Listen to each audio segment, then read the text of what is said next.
Friends good morning అందరికీ. ఈరోజు వివిధ వార్తా పేపర్లో వచ్చినటువంటి విద్యా మరియు ఉద్యోగ సమాచారాన్ని మీ ముందుకు తీసుకురావడం జరిగింది. వీడియోని లైక్ చేయండి, ఫస్ట్ నుంచి లాస్ట్ వరకు చూడండి. ఇందులో ఫస్ట్ హెడ్డింగ్, క్యాలెండర్ ఏది, జాబులేవి, 2 లక్షల ఉద్యోగాలు బుట్ట దాఖలు, రాష్ట్ర సర్కార్పై నిరుద్యోగుల మండిపాటు, మేలో నోటిఫికేషన్లంటూ కొత్త లీలలు, 6 నెలలంతా ఎన్నికలు, కోడ్ తప్పదు, ఉద్యమానికి సై అంటున్న ఉద్యోగార్థులు. ఏటా 2 లక్షల ఉద్యోగాల భర్తీ, జాబ్ క్యాలెండర్ ప్రకారం నోటిఫికేషన్లు. ఇవి అశోక్ నగర్లో నిరుద్యోగులకు కాంగ్రెస్ పెద్దలు ఇచ్చిన ప్రధాన హామీలు. ఏడాది గడిచినా అతిగతి లేకపోవడంతో కాంగ్రెస్ ప్రభుత్వం దగాగా రగిలిపోతున్నారు. గత ప్రభుత్వం ఇచ్చిన ఉద్యోగ నోటిఫికేషన్లు మీ ఖాతాలో వేసుకుని ఎన్నాళ్ళు ఏం మార్చుతారు అంటూ మండిపడుతున్నారు. ఉద్యోగాల భర్తీ విషయంలో ఇచ్చిన హామీలు, గ్యారంటీలను నెరవేర్చాలని, లేదంటే కాంగ్రెస్ మోసాలకు జవాబులు తప్పవని హెచ్చరిస్తున్నారు. అశోక్ నగర్, దిల్సుఖ్ నగర్లో జేఏసీలుగా ఏర్పడి సర్కారుపై మరో సమరానికి సిద్ధమవుతున్నారు. ఇప్పటికే సోషల్ మీడియా గ్రూపులలో ఎక్కడా చూసినా ఇదే చర్చ నడుస్తున్నది.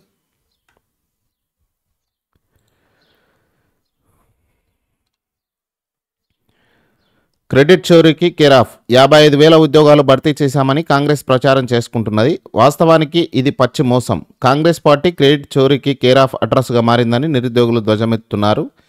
పక్క వాళ్ళ క్రెడిట్ దొబ్బేయడంలో కాంగ్రెస్ నాయకులకు మించినోళ్లు లేరని వాదిస్తున్నారు. నిజానికి గ్రూప్ 1, గ్రూప్ 2, గ్రూప్ 3 పోస్టుల భర్తీకి బీఆర్ఎస్ ప్రభుత్వం ఉన్నప్పుడే నోటిఫికేషన్లు ఇచ్చింది. మహిళా శిశు సంక్షేమ శాఖ, పోలీస్, విద్యుత్ సంస్థలు, గురుకులాల్లో ఉద్యోగాల భర్తీకి బీఆర్ఎస్ హయాంలో నోటిఫికేషన్లు వెలువడ్డాయి. రకరకాల కారణాలతో వాటికి కాంగ్రెస్ పాలనలో కొన్ని నియామకాల ఉత్తర్వులు ఇవ్వగా మరికొన్ని పరీక్షలు నిర్వహించారు. గ్రూప్ 4 పోస్టులకు కూడా గత బీఆర్ఎస్ ప్రభుత్వం నోటిఫికేషన్ ఇచ్చి పరీక్షలు నిర్వహించి భర్తీ చేయగా రేవంత్ రెడ్డి వారికి నియామక పత్రాలు అందించి తామే ఇచ్చినట్టు బిల్డప్ ఇచ్చారు. ఇంతకన్నా మోసం మరొకటి ఉంటుందా అని నిరుద్యోగ యువత ఉదాహరణగా చూపుతున్నది. బీఆర్ఎస్ ఇచ్చిన ఉద్యోగాలను ఏమాత్రం జంకు లేకుండా తమ ఖాతాలో వేసుకోవడంపై వారు ఆక్షేపిస్తున్నారు. ఇక బగ్గుమంటున్న నిరుద్యోగులు, ఉద్యోగాల భర్తీపై సర్కార్ నిర్లక్ష్యం. నిరుద్యోగులు బగ్గుమంటున్నారు. వయోపరిమితి మించిపోవడంతో చాలామంది చివరి అవకాశం కోసం ఎదురు చూస్తున్నారు. వారంతా పెద్ద సంఖ్యలో ఉండటం గమనార్హం. తమ బాధలు ప్రభుత్వానికి పట్టవా అంటూ వారు ఏకరువు పెడుతున్నారు. ప్రభుత్వం పట్టించుకోకుంటే ఉద్యమ బాట తప్పదని హెచ్చరిస్తున్నారు. దీంతో నిరుద్యోగ జేఏసీ నేతలు సరూనగర్ స్టేడియంలో భారీ బహిరంగ సభకు సిద్ధమవుతున్నారు. ఈ నెల 24న నేతాజీ జయంతి సందర్భంగా రక్తదానం వంటి కార్యక్రమాలు చేపట్టేందుకు ప్రణాళికలు రచిస్తున్నారు.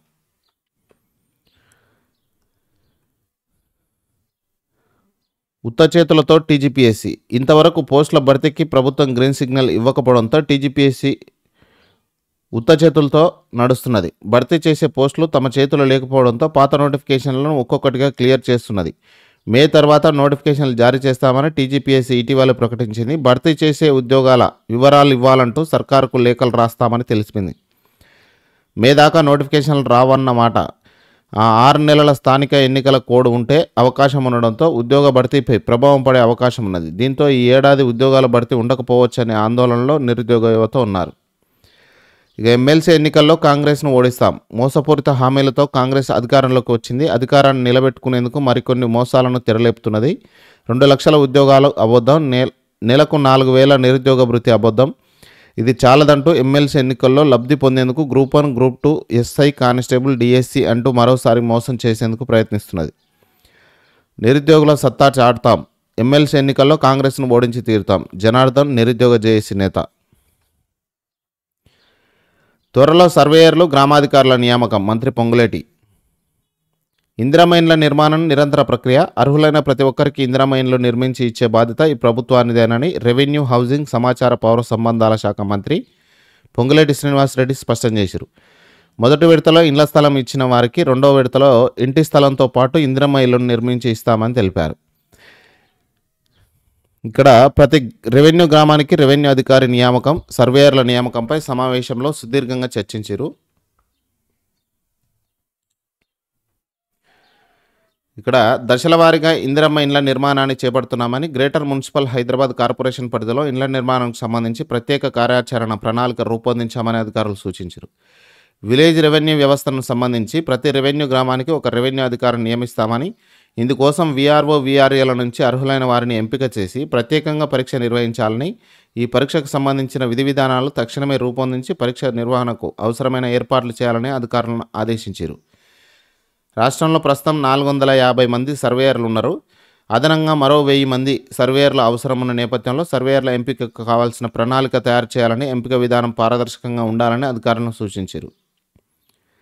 ఈ సమావేశంలో రెవెన్యూ శాఖ ముఖ్య కార్యదర్శి Naveen Mittal, housing secretary Jyoti Buddha Prakash, housing corporation MD VP Gautam, GHMC commission Ilambarthi, CMRO director Makarand తదితరులు పాల్గొన్నారు.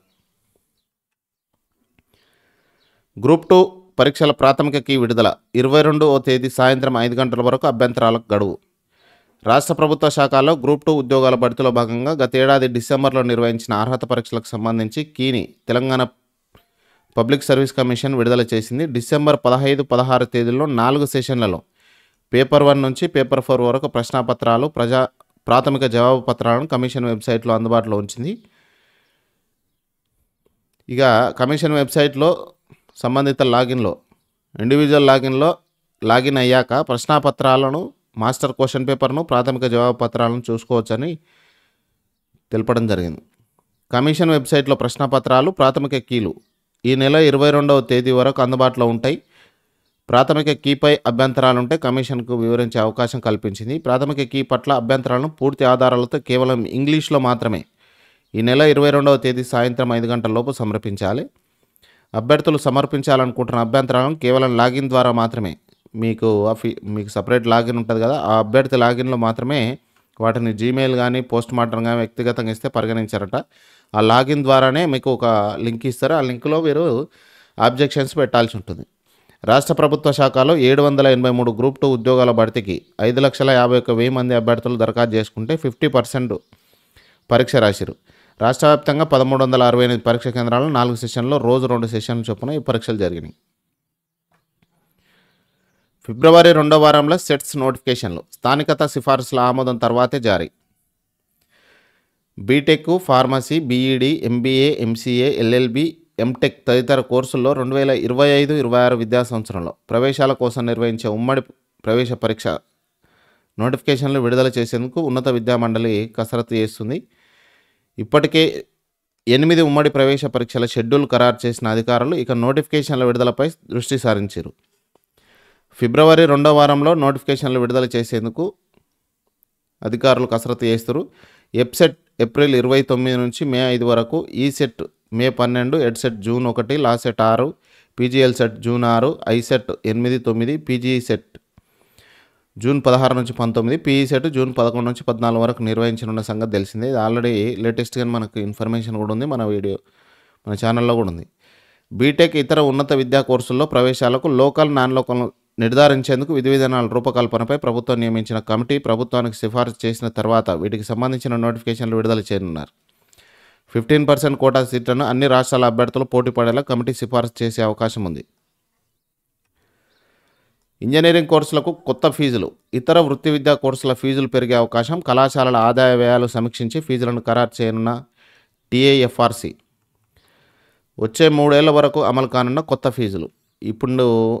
ఇప్పుడు నియమించే ఫీజులు 3 ఏళ్ల వరకు అవే ఫీజులు ఉంటాయి. రాష్ట్రంలో ఇంజనీరింగ్, ఫార్మసీ, మేనేజ్మెంట్, న్యాయ విద్య, ఉపాధ్యాయ విద్యతో ఇతర వృత్తి కోర్సులకు ఈసారి కొత్త ఫీజులు అమల్లోకి రానున్నాయి. రాష్ట్రంలో వృత్తి విద్యా కోర్సులకు గత 3 ఏళ్ల క్రితం అమలు చేసిన ఫీజుల కాలపరిమితి 2024-25తో ముగుస్తుంది. ఈ నేపథ్యంలో 25-26 నుంచి 27-28 అమలు కానున్న వృత్తి విద్యా కోర్సుల ఫీజులను ఈసారి Telangana admission and fee regulatory committee ఖరారు చేయనున్నది.